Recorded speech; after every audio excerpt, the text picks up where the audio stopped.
bandiraɓe julɓe enɗam l'islam on calminama inde kono kadi on manama e jettoɗe sikki ala oɗo ñalawma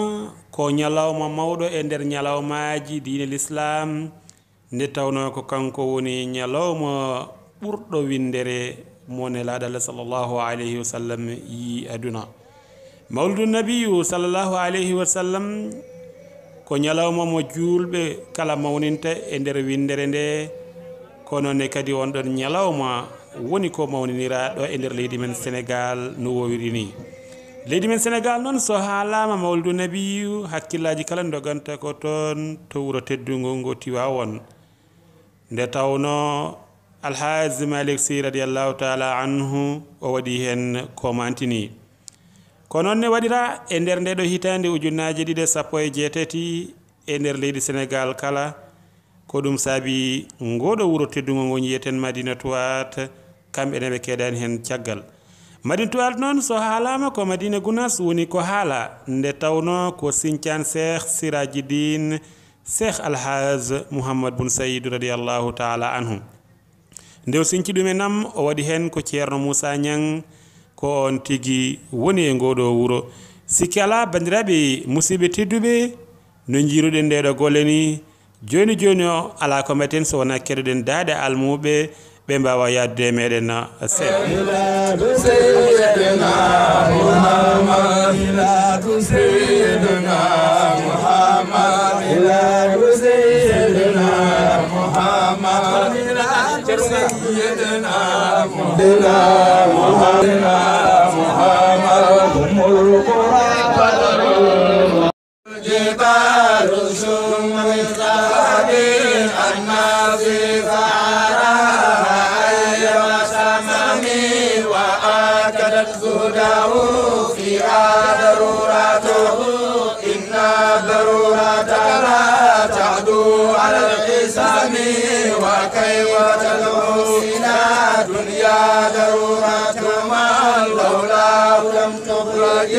الدنيا من العالم محمد سيد الكونين وثقلين والفريقين من قرب ومن عجم نبينا العامرون فلا أحد أبر في قول لا منه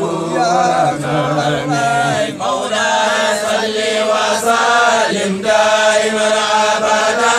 على حبيبك خير الخلق كلهم هو الحبيب الذي ترجى شفاعته لكل حول من الأعوان مقترن مولاي صل وسلم دائما أبدا على حبيبك خير الخلق يا رسول الله دعا إلى الله فالمستمسكون به مستمسكون بحبل غير منفصل مولاي صل وسلم دائما أبدا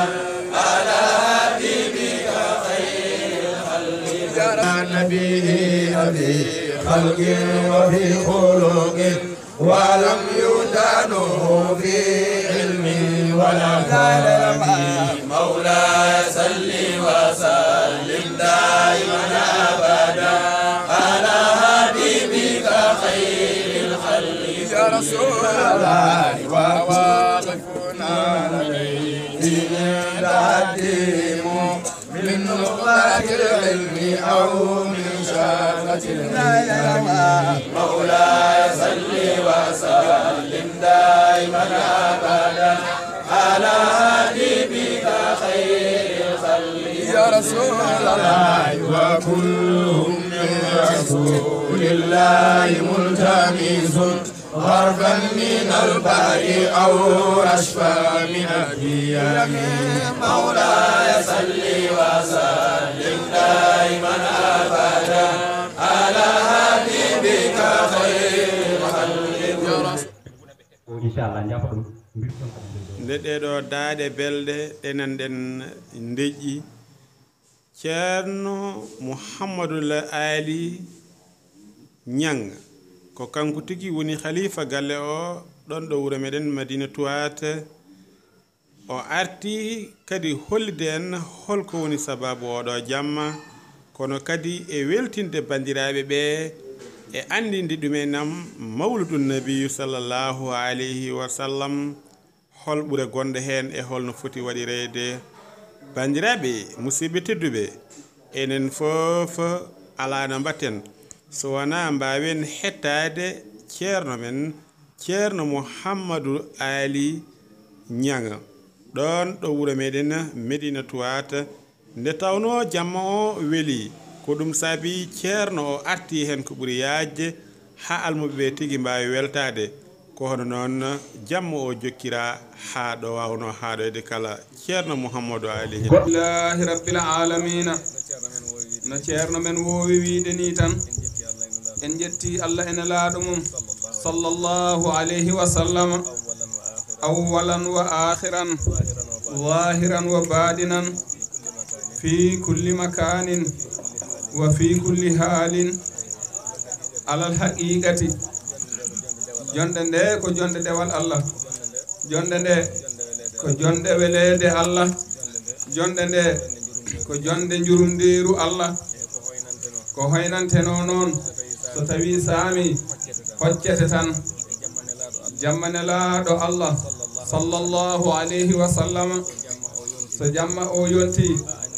a anniyima mawnindemo a heeɓi wadde a dañi moƴƴere wonde hen nde a dañani wadde tawde ko pellital ma wonno a dañi moƴƴere wonde hen nde kadi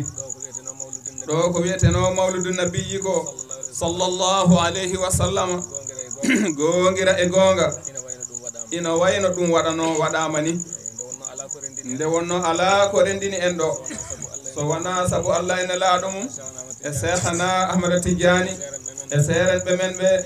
e on ɗon sababu dañal mangal noon ko needi mawdi kadi heɓata ɗum fandina ɗum kadi wala tarfa'u aswatakum fawqa sawti nabii kanko sallallahu alayhi wa sallam kana fi kulli makanin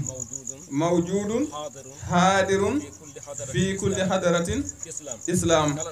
kala ɗo hadara l'islam woni sallallahu alayhi wa sallam ko tawaɗo ɗon ƴeewen tan wasifaji no poti e nder aduna he subaka e kikiɗe kala wasifa puɗɗaɗo ɓe hen mbi koto arwande ɗo o tawete kanko e Cheikhana Ahmada Tidiani e sahabaɓe ɓe nayo ɗum noon ndeke o wawi tawede ɗum ɗon fof oɗo jamma mo arno e galle aduna galle jarabuyeji galla golle o jamma wonno on noon tawde yonti ndeke kala ɗo o mawninte tawaɗemo tawa ɗon so tawi noon hoddirama ka neɗɗo laamaɗo aɗa jooɗodi e laamɗo ma gonduɗo e garde koruji mum ñaaɗɗi jawɗi juuɗe ɗi jiiɗa ya dillu ɗi jiiɗa hayya ŋacco te aɗa andi sa waɗi hen hunde tan koɓe nehoɓe ma a cikkuɗa a deƴata a deƴat kay ɗum noon sa waadi noon e laamɗo kiba hakkunde ma ene laaɗo Allah sallallahu alayhi wa sallam ko needi tan e teddungal dañata ɗo ɗum tan kadi fandinta ɗo goto fof noon kadi fiɓa anniya mum to mum hono no ceerno winay no wino en mbaɗi mawlidi nabiyyi mo meeɗaka waɗede ko en ɓiɓɓe ko en taniraɓe ko en almuɓɓe on ceerno nde o waɗata on mawludu nde emo tawni fofof ha darga daro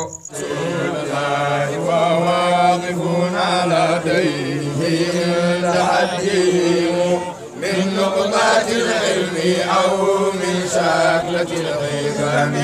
مولاي صل وسلم دائما أبدا على حبيبك خير الخلق يا رسول الله فهو الذي تم معناه وصورته ثم اصطفاه حبيبا كارما الحميد مولاي صل وسلم دائما ابدا شريك في محاسنه فجوهر الحسن فيه غير منقسم كما جعله النصارى في نبيهم واحكم بما شئت مالها فيه واحتكم وانصب الى ذاته ما شئت من شرف وانصب الى قدره ما شئت من عظم فإن فضل رسول الله ليس له حد فيغرب عنه نارق بفم لو ناسبت قدره آياته إذا ما آياته حين يدعى دار زر مولاي صل وسلم دائما أبدا رسول الله لم يمتهنا بما دعي القلوب جرسا علينا ولم نرتاب لا اله الا الله مولاي صل وسلم دائما ابدا على حبيبك خير الخلق يا رسول الله احيا الورى ورمانه وليس يرى للقرب والبعد فيه غير رسول الله مولاي صل وسلم دائما konon tigi bandiraɓe julɓe endam l'islam sikki ala enen kala wonani en weltare e oɗo jamma mawludun nabi sallllahu alayhi wa sallam jamma mawludun nabiyu mo gandanɗa julɓe kala mawni ɗumen nam ɗo noon e ngoɗo wuro teddungo no jiiruɗen ni ko wonno gila waktuji 12 woni minuit ha waktuji 7 subaka walla 9 subaka yimɓe kala ene jooɗi jamma o e juɗde ala mo jiyata ene gongi sakane ɗani wona suka mum wona mawɗo mum goto kala ene welti ene weyti ene weltinira kadi hono hollidde bandiraɓe e weltare muɗum